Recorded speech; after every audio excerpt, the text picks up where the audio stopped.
dropped, not thrown.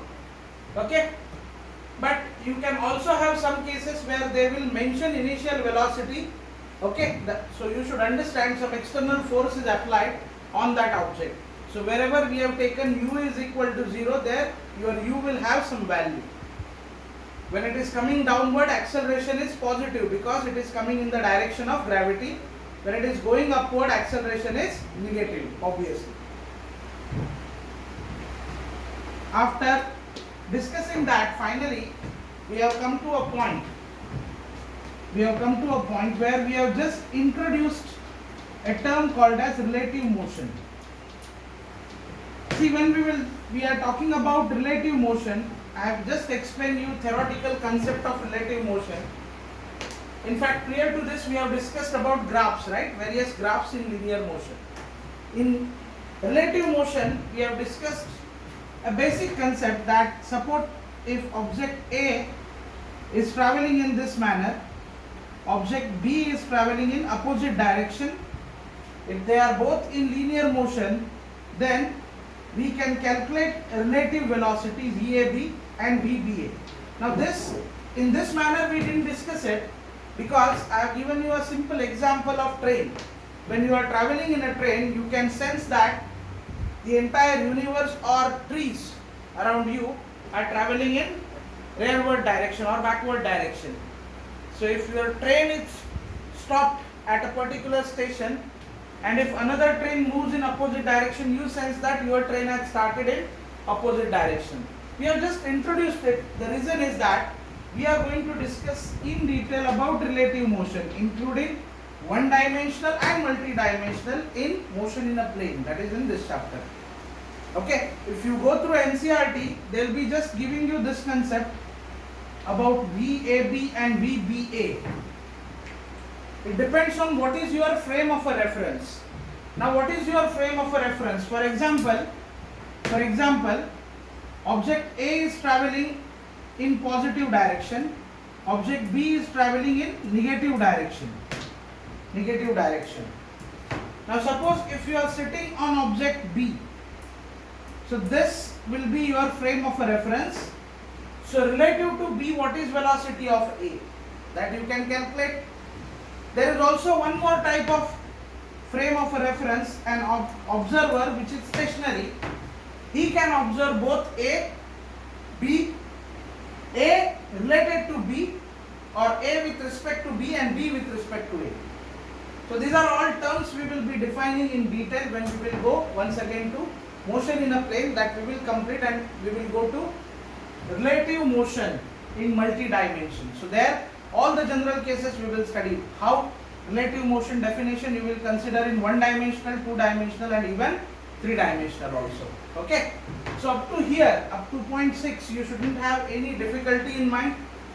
Before we start motion in a plane, we should understand what exactly or what are the points we are going to cover in motion in a plane. Okay. Anyone is having NCERT book?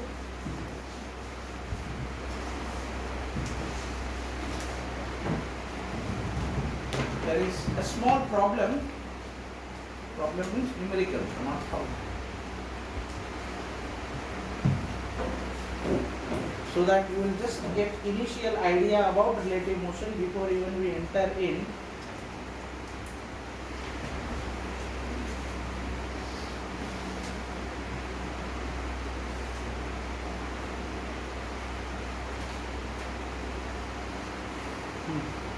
That problem is also fine. That too we will discuss along with motion in a plane. One problem solved, problem is given. So right there first, topics to be covered. Topics to be covered. Topics to be covered. Now this is how we learn each and every unit. You know that. First we talk about what exactly we are going to discuss in motion in a plane. Now if you remember our x, y, z analysis, I cap, j cap and k cap, I cap, j cap, k cap, where unit vectors in x direction, y direction and z direction. The similar diagram, I guess it is drawn there also. Okay. slightly bend now. X direction, Y direction and Z direction, three different directions. So I told you with an example, if you are moving only in X direction, this is possible only when you travel only in a straight line. Okay.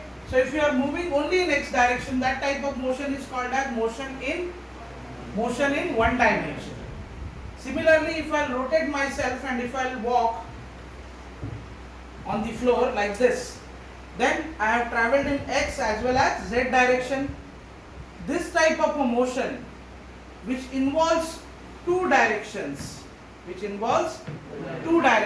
or even more than that, is referred as motion in a plane. What is referred as motion in a plane. So instead of having only X or only Y, we will have motion in XOY plane. Are you understanding? Now diagrammatically, if I have to show, if this is XYZ coordinate system, object earlier was moving like this or moving like this or moving like this, right? Now object will move in this plane XOY. So it can move like this, it can move like this, but with every motion it is traveling some distance in X direction, some distance in Y direction. So this type of a motion will be referred as motion in a plane. Same way you can also understand motion in XO, this is origin O, XOZ plane. So object will travel like this, like this, like this. So at a time it will have a displacement, velocity and acceleration in X direction also, and it will have displacement, velocity and acceleration in Z direction also. So this will be a motion in XOZ plane. Similarly, can you have YOZ plane also? Now, we have made one statement that every one-dimensional motion is linear only, but every linear motion can't be one dimension only, right? The reason is quite simple. When I have demonstrated you that if I want to move only in X direction, I can move like this. Okay, so this is a linear motion, right? Because I am walking in a straight line. But it is also possible that I will rotate myself and I will walk like this. This is also a linear motion, but this time I have travelled in X and Z, two directions. So will it be a one-dimensional motion? No, this will become linear motion in two dimensions. Same way, if an aeroplane for the initial phase, if it is moving like this, it is travelling in X, Y and Z, all the three axes, right? So it will become linear motion in three dimensions. So all those types of motions we are going to consider here. So topics to be covered, you can say the first part is introduction of this unit. Second part is vectors and concepts regarding vectors. Vector algebra, you can say. This we have discussed already in mathematical unit, and batch 1 students almost have learned it twice. Still, before we go actually into this topic of motion in a plane, I'll be discussing vectors and we'll try to solve more complicated questions based on vectors, because it has been experienced that every alternate year, even in JEE exam, they ask direct question from vectors. And every year anyway there will be a question based on motion in plane. So that motion in a plane question needs support of vector. In NEET exam every year anyway there will be a question from vector also. There will be a question from motion in a plane. Additionally there will be question from vector. So vector is very, very important for both JEE as well as NEET student, because here onward next 2-3 units whatever we are going to discuss, everywhere we have to use these concepts of vector algebra. Okay, so we will discuss about introduction, we will discuss vectors. Okay, after discussing vectors we will discuss velocity.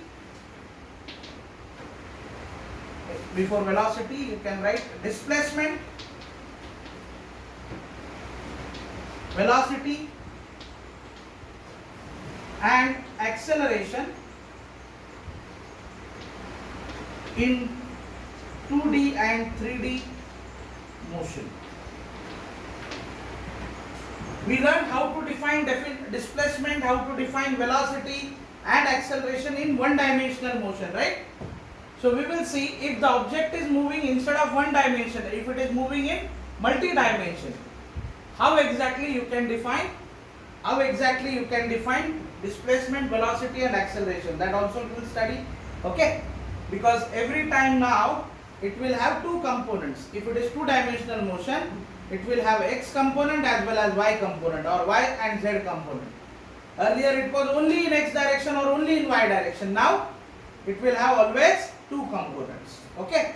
The next thing what we are going to discuss,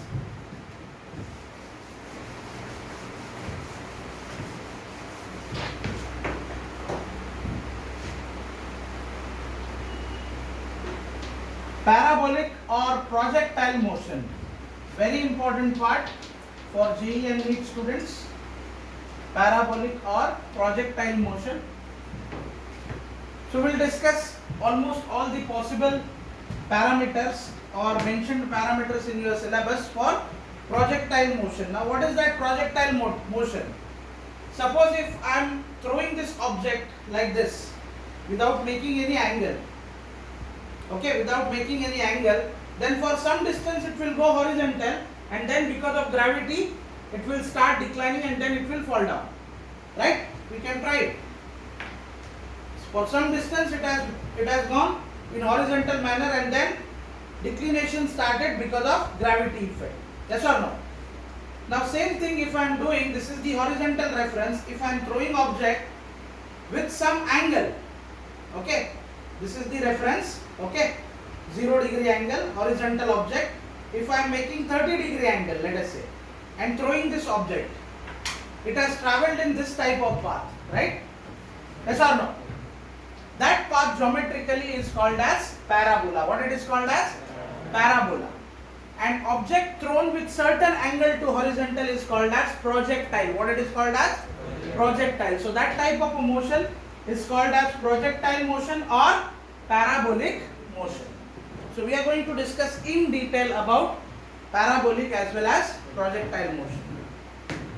Then we will study circular motion. One more type of motion in a plane. So here object will start at one point and it will keep on circulating, or it will keep on traveling at a fixed distance from the central point. So the path traced by the object during this type of motion is circle. Path traced by the object during this type of motion is what? Circle. So this type of motion will be referred as circular motion. So straight away you can't use your concept of displacement, velocity and acceleration here, because here displacement can't be only considered based on how much distance it is traveling, okay, on the circumference of the circle, but displacement will be measured based on how much angle it has travelled with reference to center. So that we will be learning, and finally we will combine the concepts of whatever we have learned in first unit and then this unit, motion in a plane, and we will study relative motion.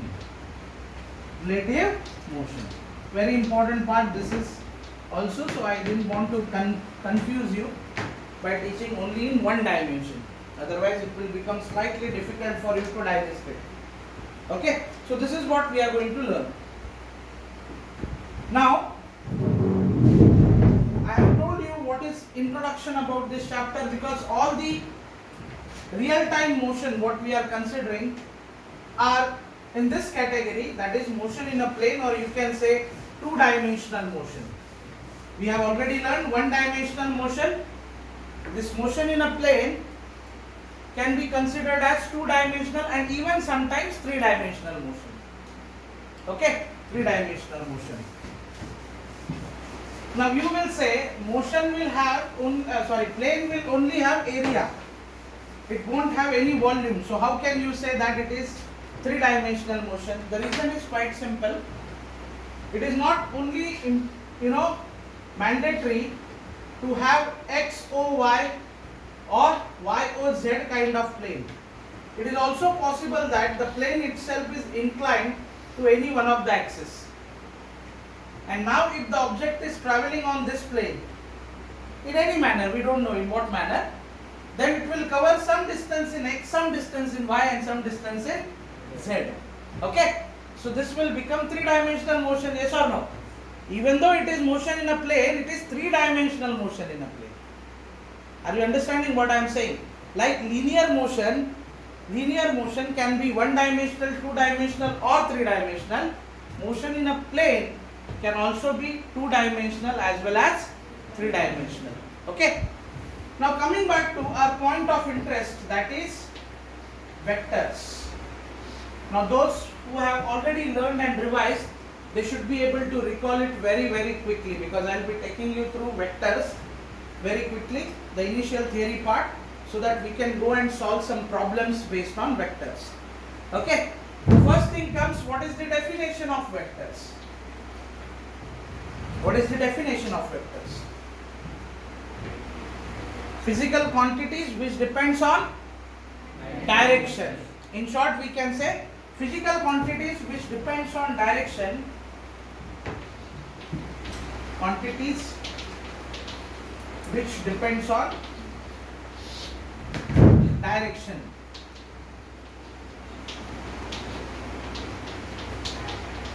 Are referred as vector. In more scientific way, if you want to define, you can say quantities which can be expressed with the help of magnitude as well as direction, or quantities which needs the information of magnitude as well as direction for their representation, are called as vector quantities. Okay, quantities which needs their magnitude as well as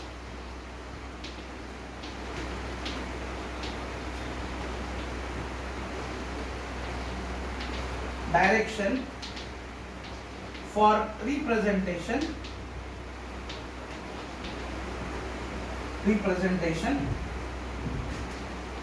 are called vector quantities. Vector quantities. So obviously, based on whether quantity depends on direction or not, I can classify physical quantities into two categories. One is called as scalars, the other one is called as vectors. So what are scalar quantities? Scalar quantities are those quantities which depends only on magnitude, or which can be expressed completely with the help of magnitude. What do you mean by magnitude? How big the quantity is. 5 kg and 50 kg. We can easily understand 50 kg is bigger than 5 kg. 5 Newton and 50 Newton. These are two forces, right? These are two forces. Magnitude wise 50 Newton is bigger than 5 Newton. That we can easily say. But in earlier case, kg, whatever we have measured was mass. So easily we can say the effect of that 50 kg will be more than that of 5 kg. But we can't say in case of force that effect of 50 Newton will be more than 5 Newton, because we don't know the direction of the forces applied. Are you understanding? So mass became a quantity which can be completely expressed with magnitude, and force became a quantity which needs magnitude as well as direction for their expression. Yes or no? So how many scalar quantities you can tell me? The first one I told you, already I told you, mass. Next, distance. Next, you keep on listing it.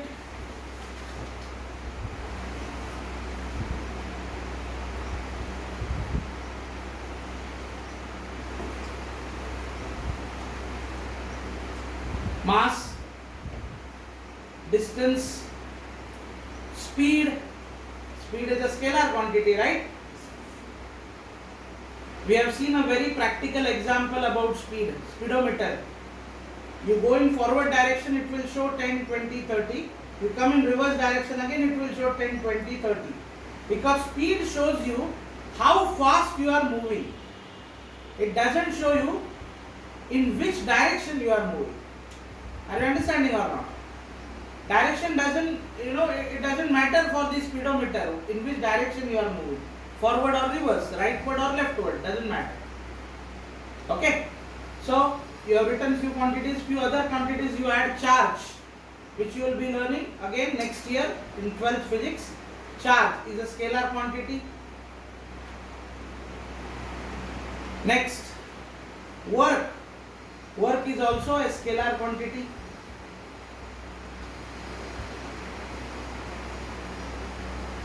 Pressure. What type of quantity it is? Why scalar?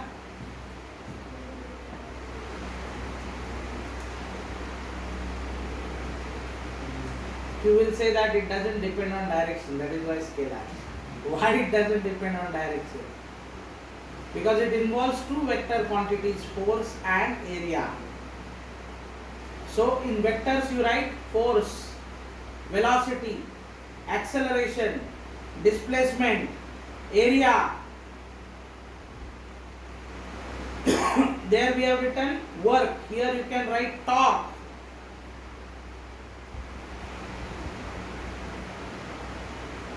All these are vector quantities. Area is vector quantity, always remember.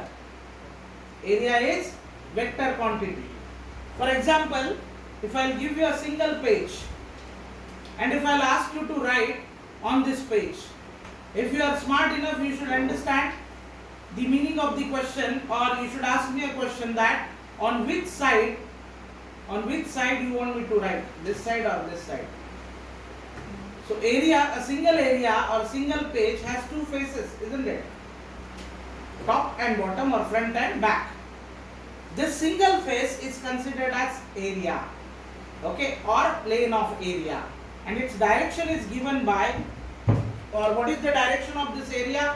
It is a vector quantity, but what is its direction? Its direction will be represented by outward drawn normal, or a line perpendicular to this area will show the direction of this area. So this area will be showing perpendicular direction in rightward direction, and the other area will show perpendicular direction, but that in leftward direction. A board will show, or board will have direction. Front side of the board will have direction towards you. Back side of the board will have direction inside the board. Are you understanding? Every area or every plane, what you take, a solid plane, will have two faces, and that is the reason area is considered as a vector quantity. But what decides the direction of area? Outward drawn normal. What it is called as?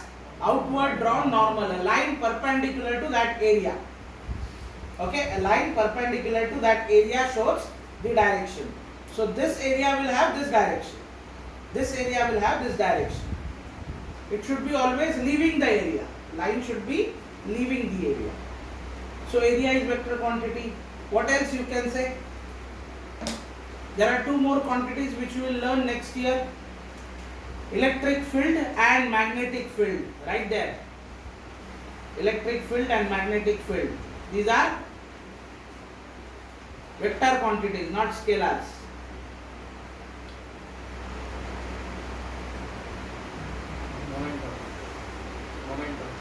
Momentum is scalar or vector? Vector quantity. Momentum is given by? Very good. Mass into velocity. In scalars, can you add few more quantities? Resistance, voltage,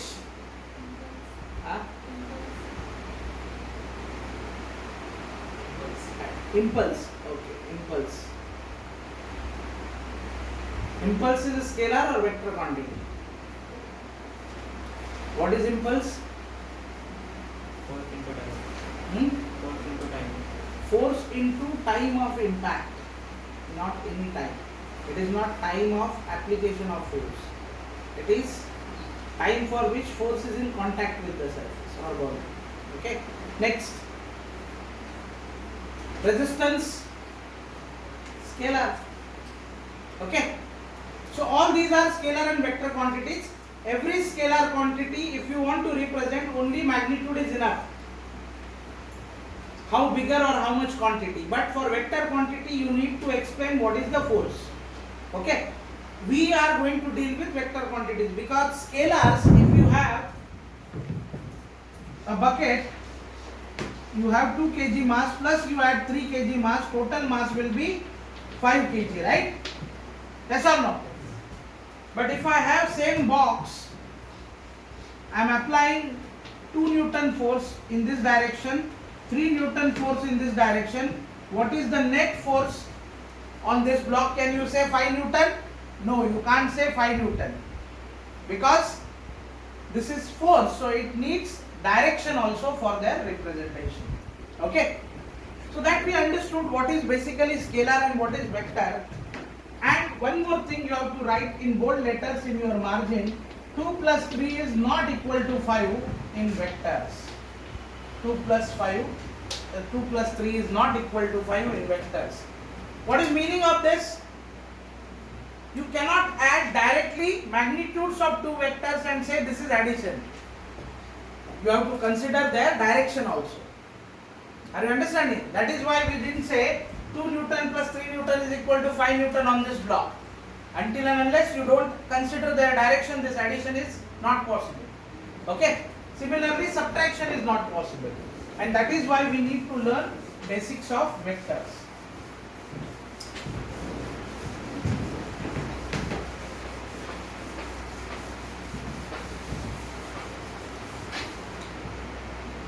Next is representation of vector quantity. Everyone should be firm with these concepts what I am discussing today in vectors. Otherwise, tomorrow you will be in trouble. You won't understand anything.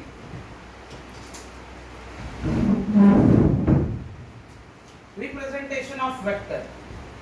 Always remember, a vector quantity is represented by an arrow. How we represent it? By an arrow. Okay. So represented by an arrow and written as, suppose A is a quantity and if it is vector in nature, we write it as A bar. How we read it as? A bar. Okay, A bar.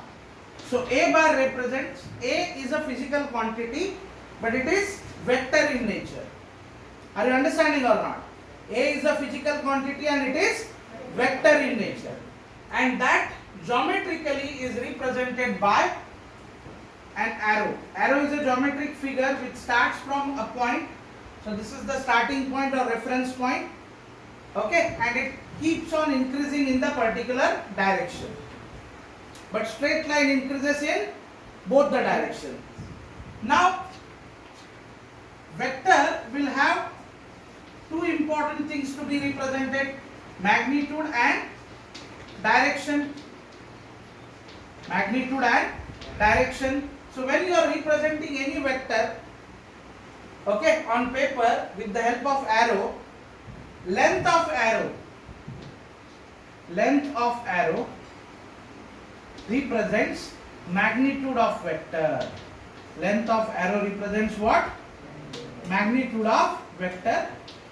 So if I have two vectors, A bar and B bar, whose magnitude is greater?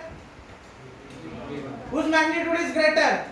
B bar will have greater magnitude. Forget about their direction, nature, etc. Whose magnitude is greater? B bar will have greater magnitude. Okay? And what about the second? Direction of vector will be represented by direction of arrow. Direction of arrow. Okay? So every vector quantity can be written like this: A bar, B bar, C bar, D bar, whatever it is. On paper you can represent it with the help of arrows. Okay? So length of arrow should be proportional to magnitude of that vector and direction of the arrow should be in the direction of vector. Are you understanding? Direction of arrow should represent direction of the vector. So this is the representation of a vector quantity. Now magnitude of vector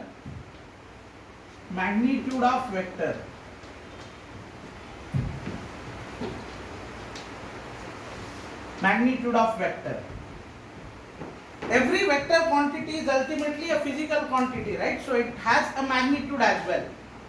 Okay, for example, when I say force F bar is equal to 10 Newton, okay, in the shown direction, or I can say towards east, let's say I have a force F bar is equal to 10 Newton acting towards east.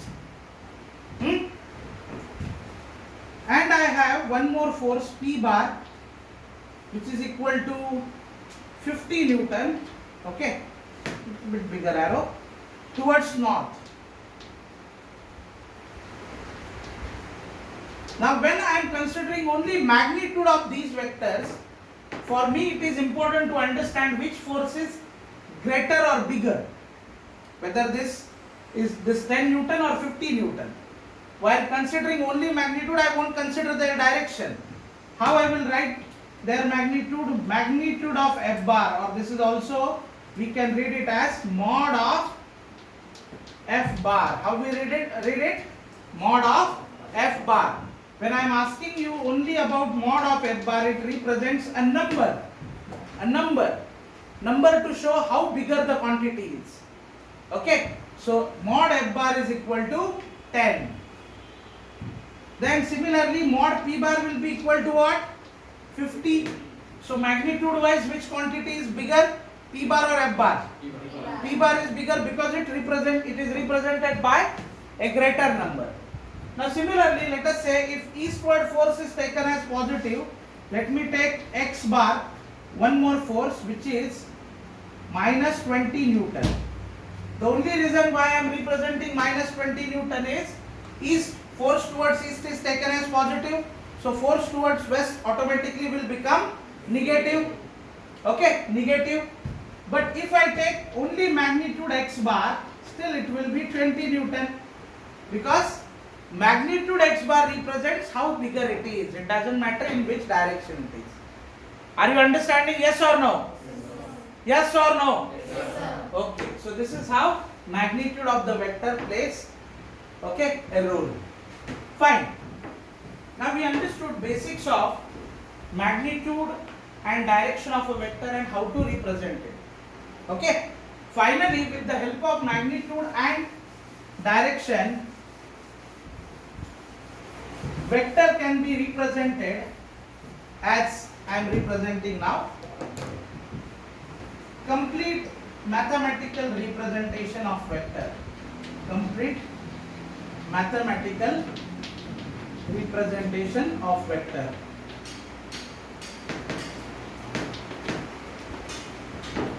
Okay, any vector A bar will be represented as, any vector A bar can be or will be represented as mod A bar into A cap. Mod A bar into A cap. Now what is mod A bar? That you know what it is? What it is? Magnitude of vector. Then what is A cap?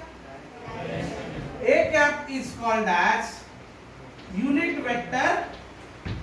Unit vector. Now unit vector, unit means 1.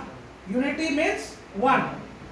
Unit vector means vector with magnitude 1. Okay, unit vector in the direction A bar. In the direction A bar. Unit vector in the direction of what? A bar. Okay. And how to calculate it? A cap can be calculated by A bar divided by mod of A bar. A bar divided by mod of A bar will give you value of unit vector A cap. Okay. Now, this is the complete mathematical representation of vector quantity. So if you have any vector quantity, any, x bar can be written as mod x bar into x cap. It is not mandatory that you will represent it by x cap. It can be I cap, j cap, k cap, p cap, d cap, anything, but it represents direction of what? X bar. Okay. So there are many types of vectors we can have. There are many types of vectors also we can have. What are those types of vectors? Let's see.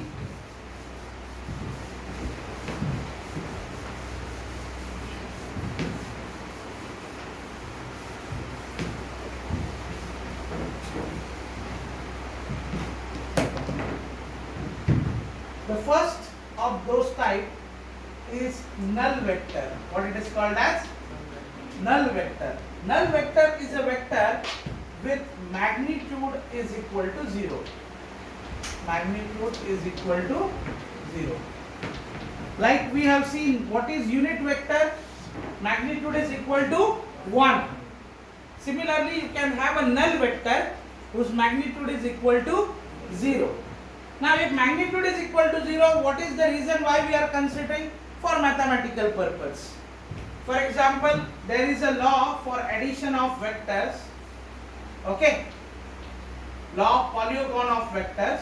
So if this is not a complete loop, then we will add one more vector to here, but we will write 0 on it. This is null vector. Because its magnitude is 0, we are considering it is in this direction. Okay. Next is like vectors. Like vectors. Two vectors are said to be like vectors when their magnitudes are equal and their directions are parallel to each other. They are called as like vectors when their magnitudes are equal and their directions are parallel. They are also called as parallel vectors, right? Parallel vectors, but in parallel vector the problem is their magnitude can be different also.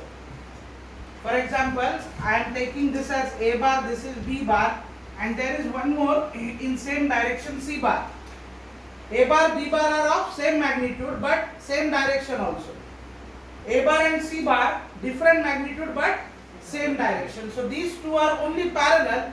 These two are parallel as well as like vectors. Like means we say, right, you are like me only. Okay, he is like him only. Are you understanding? He is like his father only. He is like his brother only. So when we say like, it represents that we are comparing it with something. So like vectors are two vectors whose magnitude and direction is same, but they are not same vectors. This vector is different, this vector is different. Are you understanding or not? But like vector represents their magnitude and directions are equal. What happened? Sorry? Null vector is a vector whose magnitude is equal to 0. It is not practically possible. We just consider it theoretically. Okay? Whenever we need it.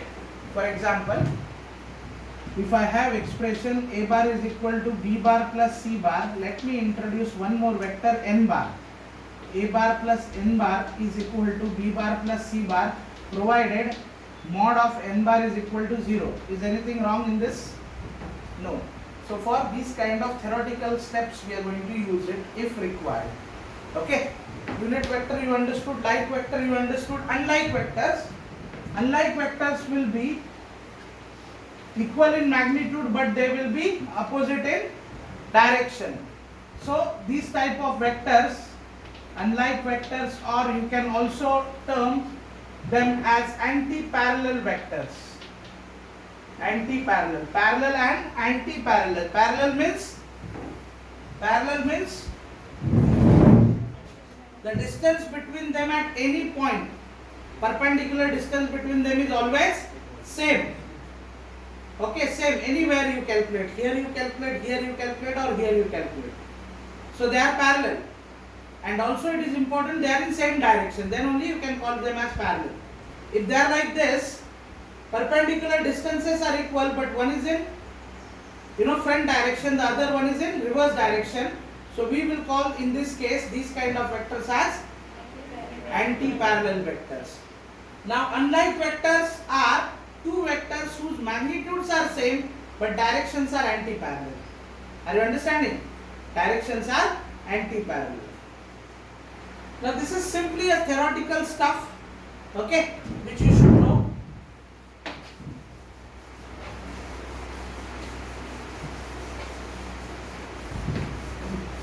Next thing we should know is algebra of vector quantities. What we should know? Algebra of vector quantities.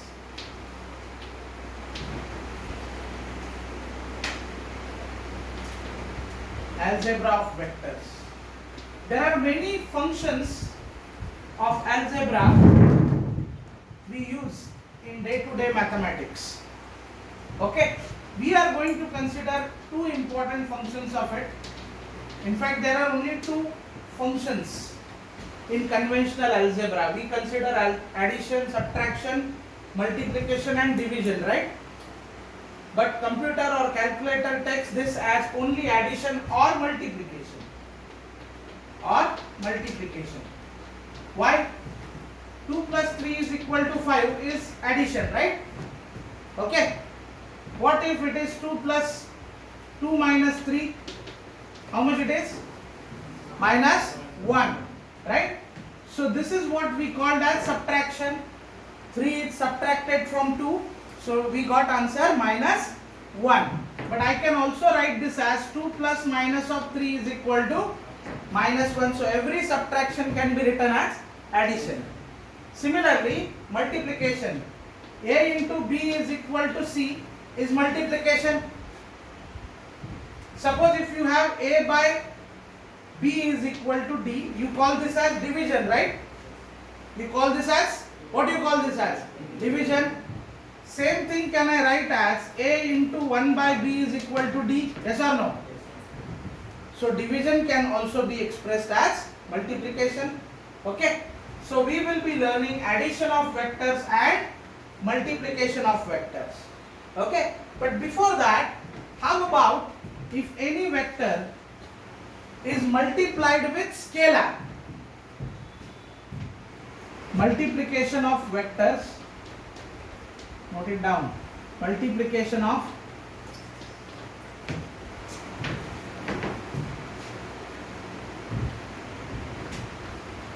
vectors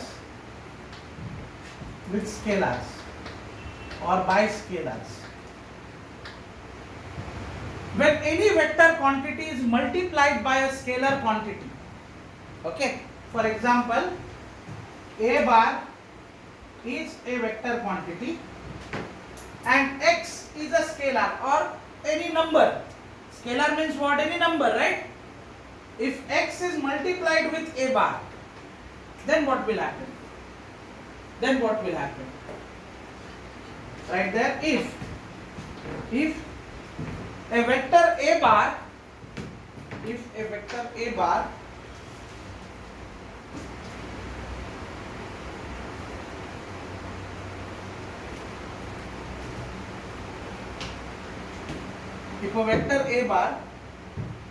is multiplied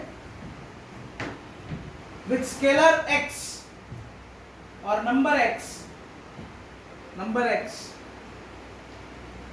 then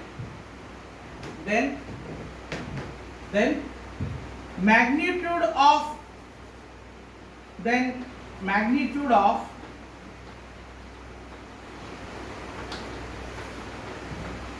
new vector will be X times mod A bar. That's all. Magnitude of new vector will be X times mod A bar. What is meaning of this? I have force A bar, again I am saying a force in east direction. I have a force in east direction A bar, which is, let's say, 10 Newton, represented by this arrow. So what is magnitude of it? Mod A bar is equal to how much? 10. Doesn't matter in which direction. Now let me multiply it with a scalar x is equal to 3. Let me multiply it with a scalar x is equal to 3. Then according to our definition, I will get some other vector b bar, which is x times a bar. Okay, x times a bar, and its magnitude will be x times, that is 3 into magnitude of a bar. Okay, x into magnitude of a bar, that is 3 into 10, how much? 30. But what will be the direction? Direction will be same as that of a bar. So whenever you multiply a vector with scalar quantity, its magnitude only increases or decreases, its direction is unchanged. Are you understanding or not? Are you understanding what I am saying? Only its magnitude will be affected, its direction will not be affected. If you want to change its direction, then it should be multiplied with a vector quantity, not with scalar. Scalar quantity multiplication will never affect its magnitude. Shall I rub this? Yes or no? Now let's go to vector addition, a major process.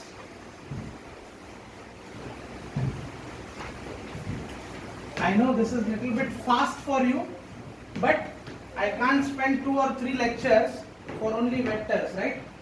We have to move ahead. What happened?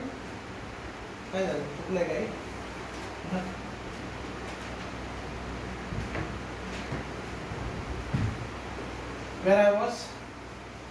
Vector addition.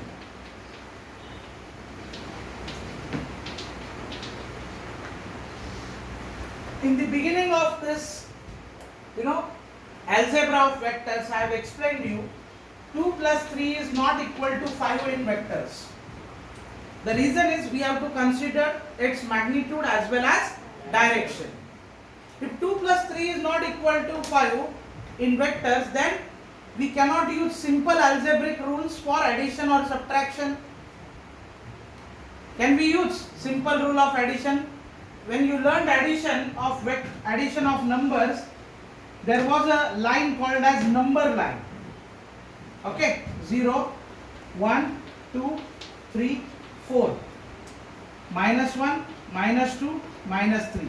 So if they give you 2 plus 2, you have to keep your finger on 0. Both numbers are positive, so you have to count on right side. 1, 2 plus 2, that is 3 and 4. So what is total? 4. Okay. 2 plus minus 1. Okay. So 1, 2 in right direction, minus 1 in left direction. So what will be the answer? 1. This is the algebra you learnt in junior grades. Do you remember? You didn't bother about it. This is what you did, right? Huh? How do you learn algebra? Like this or this? Fingers, common method. Okay, but that method won't work out in vectors. So we use 2 standard rules of addition of vectors. The first rule is called as triangle law of vector addition. Triangle law of vector addition. Mukund, can you tell me a statement of triangle law of vector addition?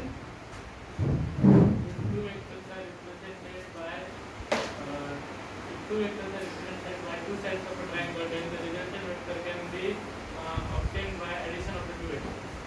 Okay. Resultant will be anyway given by addition of 2 vectors. Then why triangle law? If 2 vectors are represented by 2 sides of triangle in magnitude and direction taken in same order, that was the word used there, taken in same order, then the resultant will be given by the remaining side of the triangle starting from the first vector or the initial point of first vector, or you can even say the resultant will be given by the remaining side of the triangle taken in opposite order. Is this what statement? Okay, write down a statement. If 2 vectors are represented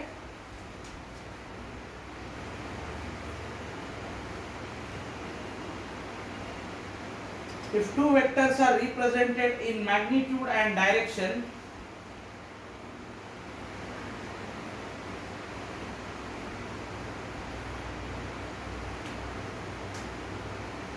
with two sides of the triangle, with two sides of the triangle,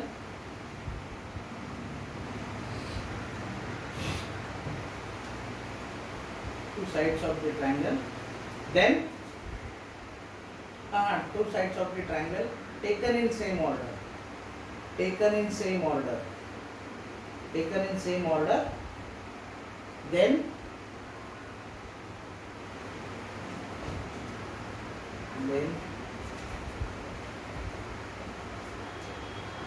resultant will be given by remaining side of the triangle, remaining side of the triangle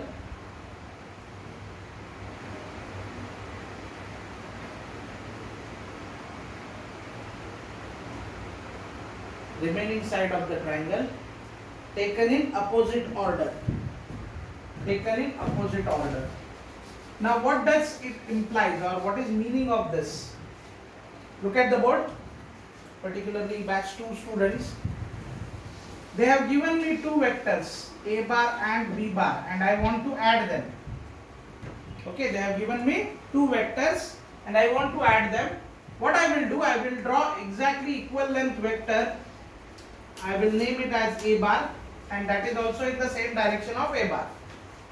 Okay, again I will draw a parallel vector to b bar with same magnitude as that of b bar, and I will draw them in such a manner that they are one after other, or they are either anti-clockwise or clockwise. For example, this is clockwise, right? And this is anti-clockwise. They are either in this manner or in this manner. Then triangle of vector addition says, if you can represent a bar and b bar as two sides of the triangle, then the remaining side, what is this? This is the remaining side, yes or no? Remaining side taken in opposite order. Now this is anti-clockwise, right? So what should be the order of remaining side? Clockwise. Then the remaining side gives the resultant of two vectors, that is a bar plus b bar is equal to c bar, will be given by remaining side of the triangle taken in opposite order. Now in this case, these two are in which order? Clockwise. The remaining side has to be in which order? Anti-clockwise. Are you understanding? So here also c bar is equal to a bar plus b bar. Yes or no? Are you understanding? Yes or no? But the problem is, if you want to use this law on the ground, okay, geometrically we can use it, but a bar you have to take proportion. A bar is physical quantity where 10 Newton is equal to 1 centimeter. Then you should know the angle exactly between a bar and b bar. Similarly, b bar 10 Newton is equal to these many centimeter, because both are forces. See, you cannot add one apple and one banana. If you have to add two vector quantities, two same vector quantities should be added, right? One force and one area. Can you add? No, you can add two forces, two areas, two velocities. Are you understanding or not? One distance and one velocity. Can you add? No. So two vector quantities you can add by triangle law or the other law, parallelogram law. But what is more important? It is more important that both those quantities are similar in nature, or their units must be same. Otherwise we can't add them, right? So geometrically I can draw a bar, draw b bar, and resultant I can complete by using scale. Then you have to measure this. You have to measure length of this, and then that length of that vector will give you the magnitude of resultant c bar. Yes or no? Let us say this is 5 centimeter, this is 8 centimeter, that means this is 50 Newton, this is 80 Newton, and we got some resultant. I don't know, randomly I am saying this is, let us say, 13 centimeter. So resultant force will be 130 Newton as per my scale. But this is good for only showing the magnitude. What about the directions? Again you have to measure angle of this with reference to A bar. So it's very complicated process. Hence, theoretically triangle law of vector addition is good, but practically we don't use it at many cases. The law which we use at many cases is the next law called as parallelogram law. What it is called as?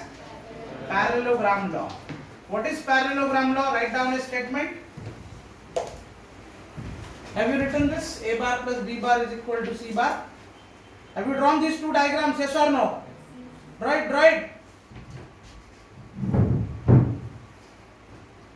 Finish. I know the coordinator is Shubham. Shubham का बोलो. उत्तर हे प्रमाणे विसरायला होतं. हसताय लगेच हा कुकू कुकू करून. तुम्ही विसरणार की मी पण हसणार मग. जोरात. तुम्ही बऱ्याच गोष्टी विसरता माहिती आहे ना? Okay. Write down a statement of parallelogram law. If two vectors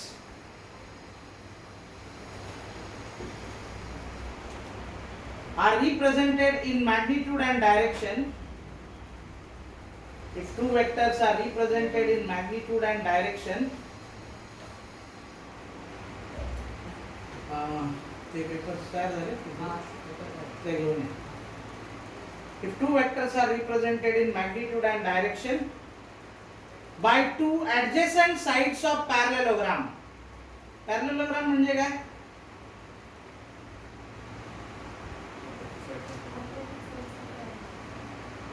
Opposite sides are a quadrilateral whose opposite sides are parallel. It has to be a quadrilateral first, right? Yes or no? So what we were saying? If two vectors are represented by two adjacent sides of parallelogram, then resultant can be given. Resultant can be given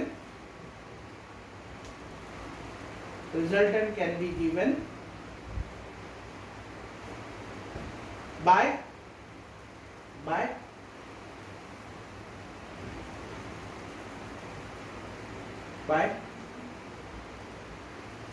completing a parallelogram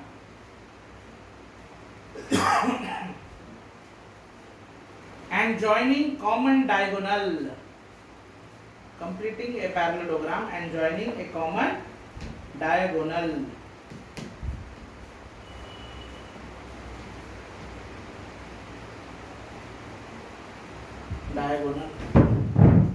What is meaning of this?